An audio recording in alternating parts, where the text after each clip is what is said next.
Plans need to change. Shaping Change, hosted by certified financial planner Ross Marino, is dedicated to helping financial advisors better serve their clients when life takes those unexpected turns. Welcome to the Shaping Change show. Today, I'm joined by Jamie Hopkins, Director of Retirement Research at the Carson Group and a professor at Creighton University. Jamie, welcome to the show. Hey, Ross, good to have me on, and appreciate all the time I get to spend with you, so this will be fun. I've been a fan for years, read your books, I've heard you speak, learned a lot from you, and a lot of financial planners would say the same thing. Maybe everybody doesn't know your track within the industry, so could you take the first minute and just kind of bring us up to speed of what you've done and how you've learned along the way?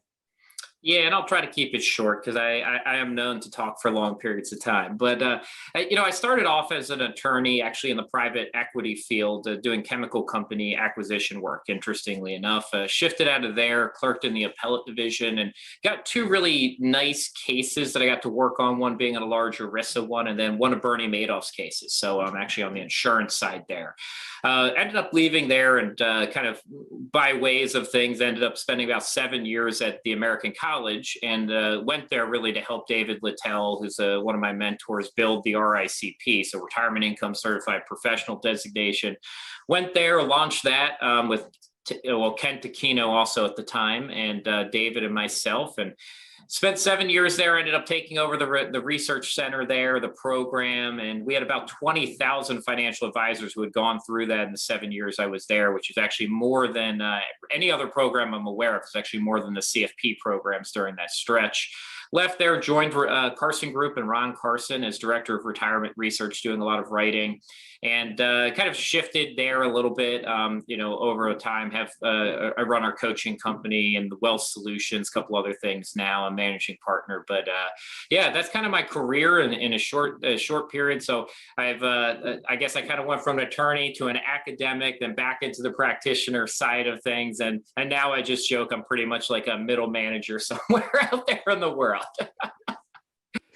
What I appreciate about your history and also hearing you speak is that you have varied experiences, but also you see things from a different angle. It's easy for us to really be focused on, here's my view, and I'm always trying to see that in the world around me. But you do come from different angles with coaching, understanding behavioral, understanding the legal aspect. It definitely adds to how you present. So I'm going to ask a question that I know I struggle with, and I think a lot of financial planners do as well. Just had a meeting where we went over this same principle. I see net worth, I see big picture, and then I drill down and I see withdrawal rates and how much income it may generate. And I think of how the people function and what their story is. But then when the client starts talking, they see monthly income. And I may talk about something else, and then they see monthly income. Why is it that people tend to focus, regardless of their net worth, unless it's extreme high net worth, why do they focus so much on that income number?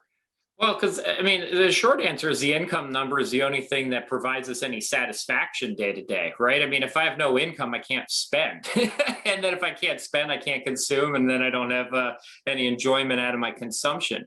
And, I think that's the basic human element part, right? Like people tend to know what their take-home paycheck is, right? Like that's always something I can get pretty close to, not dollar for dollar, but pretty close. But if I tell people to tell me what their taxes are on that, they usually can't, right? They don't know that part. So they focus on the income. They're not focused on all the other pieces. And, funny enough, that's, really my first real foray into this profession of like being deeply embedded into it and committed to it came all from retirement income. And it came from my experience with my mom, which is, she didn't graduate college, ran a construction company. My dad passed away when I was 8. And so she's out here running this company, never had a, 401k pension, anything like that. I remember seeing ads on TV saying, hey, come do your income planning with us, right? Your retirement income planning. And it was just always on my mind. Like, what does somebody like my mom do who's never had any of those savings vehicles, so has no way to generate the income? And, I think for people at their core, they want to know that they can meet their expenditures, right? That's kind of the underlying piece. So they need to know what the cash flow is. And if you don't have that income and cash flow, the rest of it's meaningless. If I told you, Ross, right, like here's $25 million, but you can't touch it for 50 years, it's kind of meaningless, right? I mean, it's great that you have it, great legacy things to your kids, but from your day to day, it really does nothing for you. Those two questions of how much income can I draw from my investments and where does it come from? After 30 years, I'm no longer surprised about it, but I have to say it took me a while to get there, that people were so fixated on that. And it's not just because they don't understand the big picture, right? So I don't think it's a knowledge issue or an experience issue. It's just like you said, it's instinctive and it's how they function. And any tips for financial planners to help communicate that to people when they're really fixated on it? Yeah, I mean, it's a big behavioral change. And I think it's tough because we teach people that their entire working career. I mean, it's going back to the paycheck piece, right? Like the very first thing that you're probably, positive experience with money is actually money coming to you in some type of flow from work, your first job, a gift. Like that's most people's first money experience. So then we're saying like, hey, don't think about this, think about something. And you're like, well, I mean, that was your first experience. I can't change that. And then most of your work career, we focused on what's your income week to week, month to month, whatever it is. So it's very hard to get away from that. And, I talk about that a lot in the book, but I think for advisors, it's always meeting clients where they are. I think a lot of times this is a thing that they do in some like assessments about personal behavior, which is if you're not aligning with like your clients or your workforce, right? It's actually almost impossible to change all of them, right? Like I actually don't have control over that. So if a client's coming in and they're focused on something, how do I then change what I'm doing, modify it to work within their mental constructs so I can get them moving in the direction that we want them to move in, right? So a lot of times it's asking the question, right? Like, what can I change about what I'm doing then? So if they're coming in and they're always focused on that, how do I pivot that to the conversation I want to have with them, right? And not kind of, as you said, 30 years of doing this, not expecting a different answer the next time somebody comes in, right? You're expecting it now. And, but I think for a lot of people, I try to get away from numbers, investments, strategies in a lot of the conversations. And it's about, how are you feeling?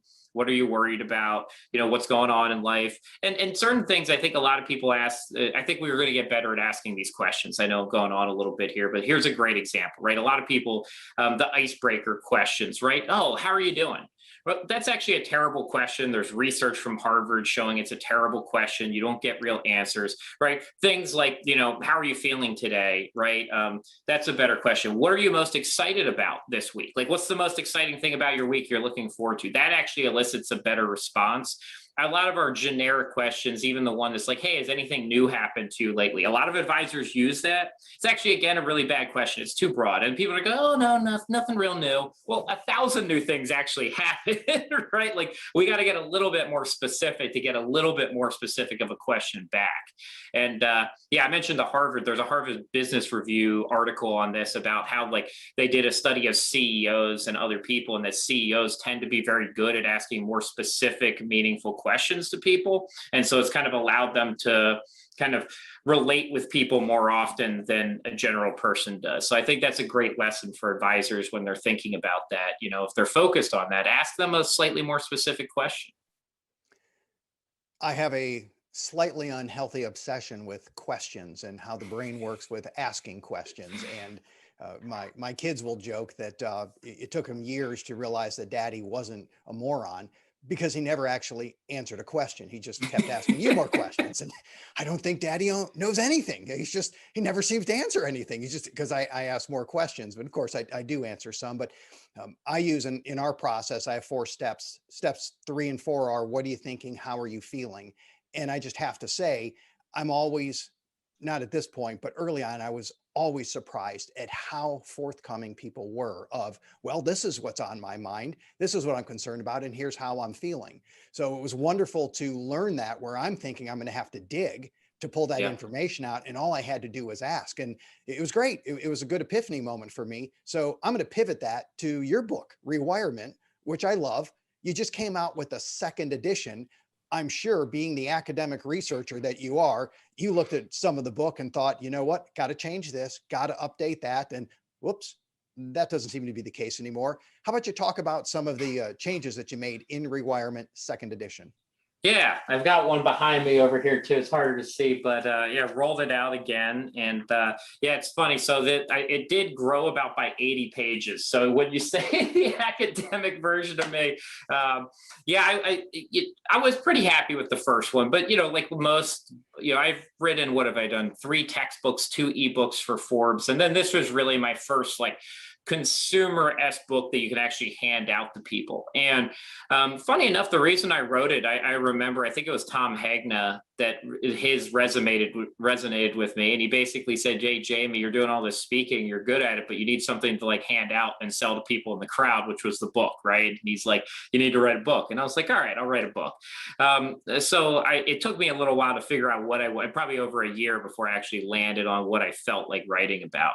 And so that was all kind of like early stages still of my thought process on this, right? I think at that point I had, RICP had launched. I've been teaching advisors, but I was early into my research. Maybe I was 15 or 20 publications in, and now I'm probably pushing 40 of them. So, my knowledge in the area is expanded. But the thing I actually added a lot more to the book, funny enough, is the question. So I added questions that advisors or clients should be asking at the end of every chapter and piece, because that's what I kind of felt was missing, right? Like I was telling people a bunch of stuff, but what I wasn't doing was, kind of asking people to be a little bit more introspective on themselves. So we went in and kind of added all these questions, takeaways, and a lot more behavioral, just kind of concepts throughout the book.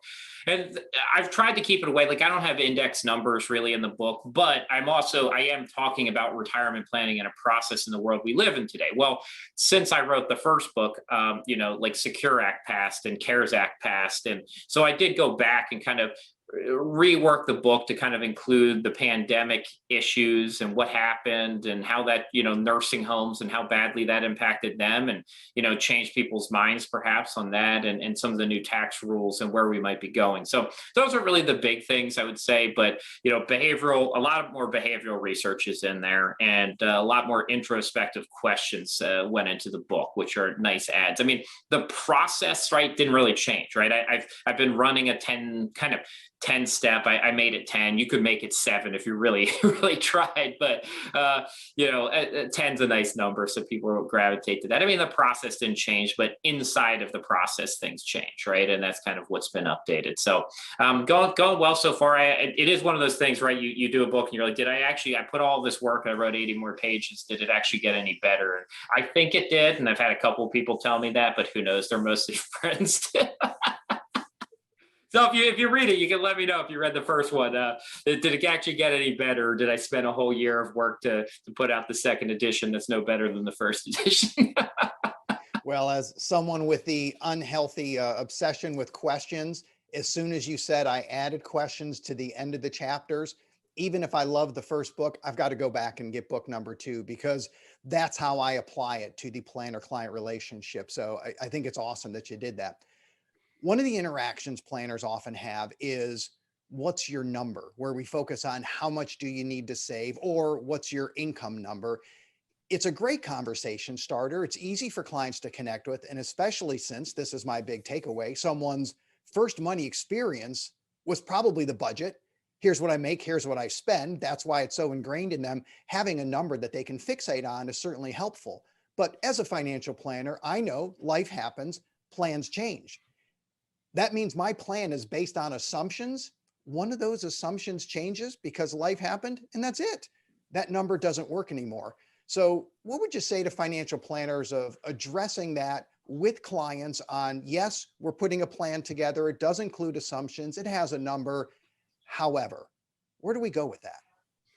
Yeah, I mean, look, we kind of brought it up before. People gravitate to those types of things, and I mean, even if it's not in the financial world, we're going to gravitate to those cornerstones, that central worldview where everything else starts to spin around. And for finance, for investing, for retirement, it's often a number, right? Whether it's an income number, whether it's the magic savings number, I need $3 million. And I've written articles saying there is no magic number, right? In end of day, that's kind of meaningless.